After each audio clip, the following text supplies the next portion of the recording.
pengertian, jenis-jenis, bentuk, dan mencontohkan nilai dan norma. Nama saya Fajar Arifin. Nama saya Devi Fitria Deni. Nama saya Salwarini Nurfitria. Nama saya Omar Barufitriansyah. Nama saya juga Kurnia Firdaus. Silahkan tonton video kami. Misal nih, kalian dengar ada orang yang bilang, itu barangnya berharga atau bernilai atau semacamnya. Apa sih maknanya yang benar? Kalian nunggu penjelasan? Iya deh, ini dijelasin. Nilai adalah pemikiran abstrak dalam diri manusia dalam menentukan sesuatu itu baik atau buruk. Bingung? Sama contohnya nih, kalau kita mencuri barang, nah manusia normal bakal mikirnya ini perbuatan buruk. Kalau kita membantu orang-orang yang kesusahan, kita mikirnya bakal ini perbuatan baik. Kalau masih bingung dengan pengertian nilai yang udah dijelasin sama kakak yang tadi, simak dulu nih ciri-ciri nilai. Menurut kami, nilai ada 4. Yang pertama, terbentuk melalui sosialisasi. Yang kedua, berkaitan satu sama lain dan membentuk sistem nilai. Yang ketiga, punya pengaruh yang berbeda antar warga. Dan yang keempat, mempengaruhi dan menjadi besar baik buruknya sesuatu di masyarakat. Nilai ini juga memiliki fungsi dalam masyarakat.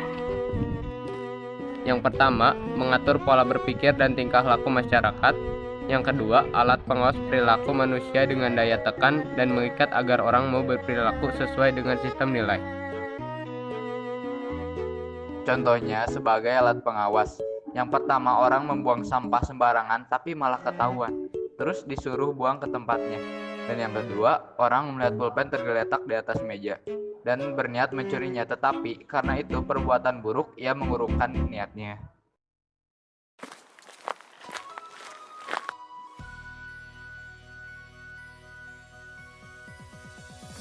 Nilai juga terbagi-bagi. Menurut Profesor Dr. Noto Negoro, nilai dibagi menjadi 3. 1. Nilai material, yaitu segala sesuatu yang berguna bagi fisik manusia. Contohnya, makanan, air, pakaian. 2. Nilai vital, yaitu segala sesuatu yang manusia butuhkan untuk melakukan sesuatu, seperti buku dan alat tulis untuk belajar. 3. Nilai rohani, segala sesuatu yang berguna bagi batin atau akal manusia, contohnya moral dan kepercayaan.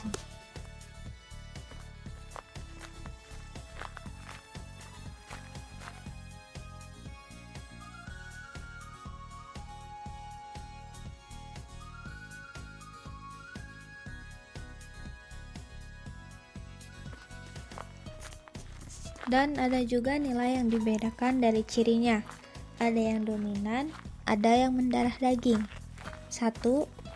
Nilai dominan adalah nilai yang dianggap lebih penting dibandingkan nilai lainnya yang dipengaruhi oleh banyaknya orang yang mengikuti nilai tersebut, lamanya nilai tersebut ada, kebanggaan yang didapat dari mengikutinya, seperti ikut punya rumah sendiri daripada menyewa.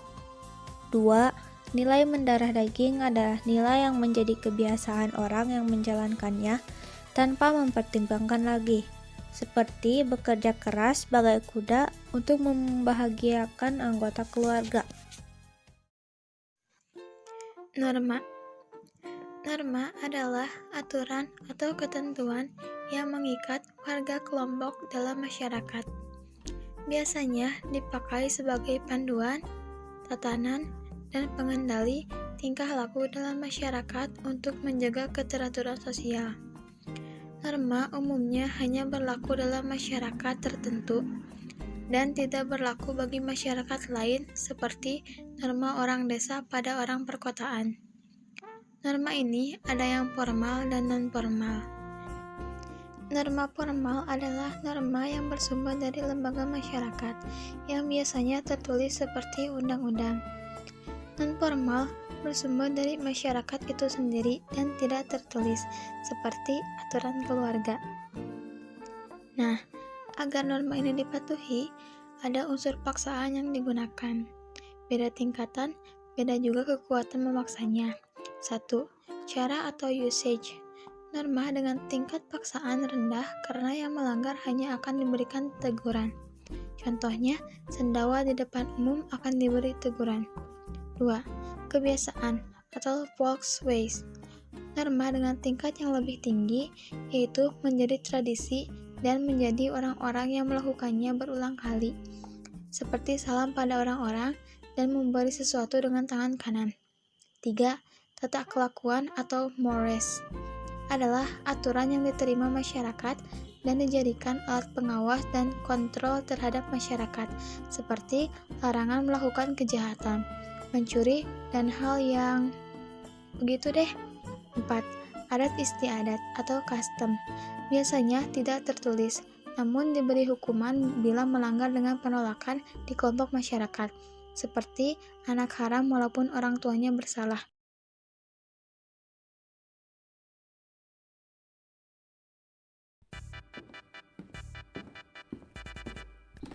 Nah, selain dibedakan dari tingkatan-tingkatan memaksanya, norma yang berlaku ini ada 5 jenisnya sebagai berikut. Yang 1, norma agama. Norma agama yang didasarkan pada ajaran suatu agama yang bersifat mutlak bagi penganutnya, seperti melakukan ibadah kepada Tuhan Yang Maha Esa sebagai perintah dari dirinya. Yang kedua, norma kesusilaan yang didasarkan pada hati nurani akhlak manusia, seperti pembunuhan yang melanggar norma ini. Yang ketiga, norma kesopanan yang berpangkal pada aturan yang berlaku di masyarakat tentang cara berperilaku di keseharian. Hal ini biasanya relatif pada kondisinya. Contohnya, cara berpakaian, cara berbicara, dan perilaku lainnya di masyarakat. Yang keempat, norma kebiasaan atau habit yang didasarkan pada kebiasaan yang bila tidak dilakukan akan dianggap aneh, seperti tidak mudik ketika hari raya walaupun tergantung orangnya juga. Yang kelima, norma hukum, yaitu himpunan yang berlaku pada masyarakat suatu negara untuk mengaturnya, yang dibuat oleh lembaga masyarakat. Contohnya, larangan korupsi uang negara. So, ngerti nggak nih kalian? Saya harap sih kalian ngerti ya, karena udah jelasin panjang. Kalau masih nggak ngerti ya mending ulang aja videonya. Saya harap bakal ngerti kok. Bukan harap, saya yakin bakal ngerti juga kalian. Karena nilai dan norma ini sudah pasti berlaku di masyarakat kita. Ya, kita nggak perlu kayak harus paham-paham banget pengertiannya atau ini itunya, karena kita udah ngelakuin. Seperti berpakaian kalau keluar rumah, norma banget kan? Atau nggak telat kalau datang ke sekolah, itu mah udah pasti. Semua sekolah juga harusin buat semua muridnya itu datang jam 7 pagi atau malah sebelum itu. Kurang lebih kalian juga bakal paham kan ya, jika kalian menjalani kehidupan di masyarakat. Saya Fajar Arifin dan semua anggota saya mohon pamit. Wassalamualaikum warahmatullahi wabarakatuh.